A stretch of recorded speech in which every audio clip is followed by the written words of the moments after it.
my question is, you talked about banks and companies like BCG, and my experience in the world is that a lot of the problems of the world have been created by banks, certain consulting businesses, because their intention behind their work is purely to make money, greed, use resources, more, rather than better.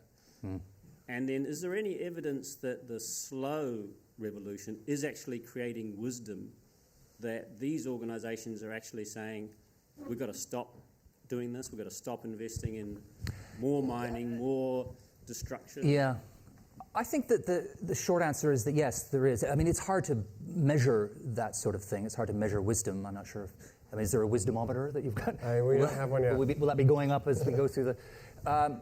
I think a lot of it's anecdotal. You've got to read between the lines. I mean, just one example I'll put out to you now is that yesterday, the CEO of Legal & General, which is a big financial company, I think based in London, he wrote a piece about slow money and slow investing, saying the paradigm is broken, and fast money got us into this problem.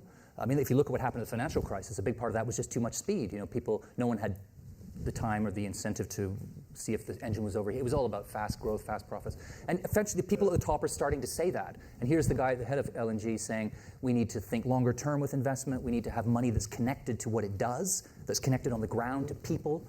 So that fits in. That's a big company like L&G doing that. That connects up with the slow money movement in the United States, which is focusing principally on agriculture, but is also bringing investors of all sizes to connect them to projects that are not about hot money flowing in and out of markets like high-frequency trading and that kind of thing, but completely the opposite.